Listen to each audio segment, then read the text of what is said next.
Program doa pagi kembali hadir bagi Anda sekalian. Kami akan membaca firman Tuhan buat kita sekalian. Sebelumnya kita awali dengan doa. Mari kita berdoa. Bapa di sorga, kami datang kepadamu mengucap syukur buat pagi ini kami dapat berjumpa lagi di dalam program doa pagi. Kami akan mendengarkan berita firman Tuhan yang akan memberkati kehidupan rohani kami. Terpujilah namamu Tuhan Yesus. Pimpin program ini dari awal sampai selesai. Kami serahkan ke dalam tangan Tuhan. Di dalam nama Tuhan Yesus Kristus. Haleluya. Amin. Puji Tuhan, saudaraku. Saya akan bacakan ayat firman Tuhan dari Kolose 2 ayat 6. Kolose 2 ayat 6 sampai yang ke-8. Ini adalah tulisan Rasul Paulus kepada jemaat di Kolose. Pada waktu itu dia ada di dalam tahanan. Dia sedang di dalam penjara di Roma. Mari kita baca. Kamu telah menerima Kristus Yesus Tuhan kita, karena itu hendaklah hidupmu tetap di dalam Dia.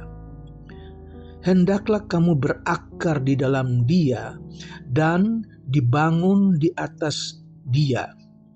Hendaklah kamu bertambah teguh dalam iman yang telah diajarkan kepadamu, dan hendaklah kamu melimpah dengan syukur. Ayat 8. Hati-hatilah supaya jangan ada yang menawan kamu dengan filsafatnya yang kosong dan palsu menurut ajaran turun-temurun dan roh-roh dunia, tetapi tidak menurut Kristus. Bapak, Ibu, Saudara sekalian, Rasul Paulus menulis surat ini kepada jemaat di Kolose ketika dia mendengar bahwa di Kolose sedang ada pengajaran-pengajaran yang menyesatkan. Adanya guru-guru palsu yang membuat jemaat di Kolose itu perlu diingatkan. Maka Rasul Paulus menulis surat ini kepada jemaat di Kolose, dan pada waktu itu yang memimpin jemaat Kolose adalah Epafras. Paulus mendengar tentang pengajaran yang berbahaya mengenai kepercayaan bahwa manusia itu bukan ciptaan Allah. Manusia itu terjadi karena proses evolusi dan banyak lagi pengajaran-pengajaran yang tidak benar. Saudara-saudara, jadi Paulus perlu mengingatkan, Paulus perlu memberikan pengarahan kepada mereka supaya jangan mereka terpengaruh.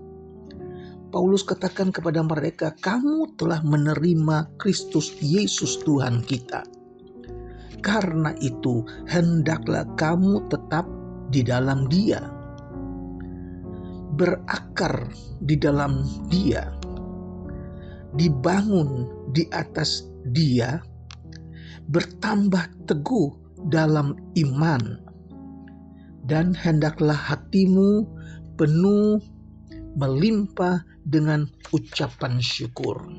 Cukup banyak Paulus jelaskan, saya tidak bisa jelaskan satu persatu. Tetapi masalah pokok yang Paulus tulis kepada jemaat di Kolose, supaya jangan mereka terpengaruh. Jangan mereka terbawa dengan pengajaran-pengajaran yang sesat. Saudaraku, kalau di zaman awal gereja, pengajaran-pengajaran sesat itu sudah ada. Maka di zaman yang akhir sekarang ini, pengajaran palsu itu, pengajaran sesat itu terus bermunculan, dan ini sangat membahayakan bagi iman Kristen, bagi orang-orang percaya, bagi jemaat Tuhan yang ada di akhir zaman itu. Saudaraku, untuk itu Rasul Paulus ingatkan supaya berhati-hatilah, supaya jangan ada yang menawan kamu dengan pengajaran yang palsu tersebut. Jemaat memang gampang terpengaruh, apalagi kalau yang memberitakan itu adalah hamba Tuhan, saudara. Mereka masih belum dapat membedakan mana pengajaran yang benar, mana pengajaran yang tidak benar, mana guru yang benar, mana guru yang tidak benar.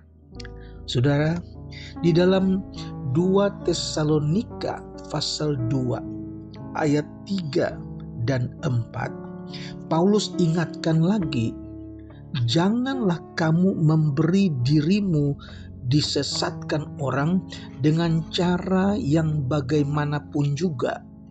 Sebab sebelum hari itu haruslah datang dahulu murtad, dan haruslah dinyatakan dahulu manusia durhaka, yaitu si anti-Kristus yang harus binasa, yaitu lawan yang meninggikan diri di atas segala yang disebut atau yang disembah sebagai Allah.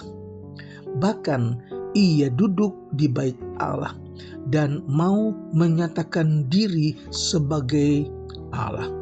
Dan ini sangat berbahaya. Kita sebagai jemaat Tuhan harus waspada, harus penuh dengan kewaspadaan, berhati-hati supaya jangan sampai kita disesatkan dengan pengajaran-pengajaran yang tidak benar menurut firman Tuhan. Penyesatan itu terjadi sebelum Tuhan Yesus datang kembali, dan juga karena penyesatan terjadi karena kehidupan manusia semakin hari semakin jahat, dosa semakin hari semakin merajalela, maka penganiayaan itu pun akan datang dan banyak orang akan murtad. Saudara, kita harus minta supaya Roh Kudus benar-benar menguasai hati dan pikiran kita. Kita harus banyak melekat kepada Tuhan supaya kita dapat mengerti. Jangan sampai kita terbawa dengan arus dunia ini, pengajaran-pengajaran yang menyenangkan telinga tetapi merusak iman kita. Haleluya. Gereja Tuhan di akhir zaman harus benar-benar waspada untuk mencegah terjadinya murtad besar yang akan terjadi. Murtad bukan hanya terjadi karena pengajaran-pengajaran sesat. Orang murtad bukan hanya terpengaruh oleh guru-guru yang palsu, tetapi juga gereja Tuhan akan mengalami kemunduran iman. Orang-orang akan mundur dari iman karena bermacam-macam alasan. Karena sakit yang tidak pernah sembuh, karena kesusahan yang bertambah-tambah, karena aniaya yang semakin bertambah, membuat orang lupa bahwa Tuhan Maha Kuasa. Orang tidak lagi merasakan penyertaan Tuhan dan membuat orang-orang gereja yang dulunya sangat kuat di dalam iman, tapi karena masalah dan masalah, mereka mulai mundur dari iman. Dan ini adalah tanda-tanda akhir zaman. Paulus tulis surat kepada Timotius bahwa harus terjadi dulu murtad. dan murtad itu bukan hanya kepada jemaat-jemaat yang baru kenal Injil, tetapi bagi banyak orang Kristen, bahkan hamba Tuhan pun murtad. Oleh sebab itu, kita belajar dari firman Tuhan sebagaimana Rasul Paulus katakan, tetaplah di dalam Dia. Kita harus berakar di dalam Dia. Kita harus dibangun di atas Dia supaya kita tidak terpengaruh, kita tidak jatuh, kita akan terus bertumbuh di dalam Yesus. Haleluya. Banyak pengaruh-pengaruh dari dunia ini yang membuat jemaat Tuhan tinggalkan imannya. Saudara, bisa orang mundur karena pangkat. Seseorang bisa mundur imannya karena harta. Seseorang juga bisa mundur karena pasangan hidup, saudara. Dan ini banyak terjadi. Orang-orang Kristen, gereja Tuhan, jatuh dalam iman karena masalah-masalah duniawi ini. Untuk itu kita harus lebih dekat dengan Tuhan, lebih banyak mengerti firman Tuhan. Terlebih-lebih kita harus penuh dengan Roh Kudus yang akan menuntun kita pada seluruh kebenaran.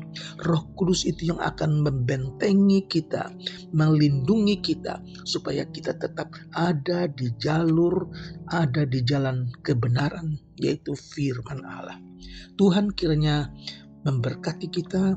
Seberapa banyak Bapak Ibu Saudara yang menyaksikan, yang mengikuti program doa pagi ini, kami berdoa supaya saudara tetap teguh di dalam Tuhan, supaya iman saudara tidak goyah, supaya saudara tetap aman kalau kita berlindung di atas batu karang yang teguh, yaitu Tuhan Yesus Kristus. Haleluya.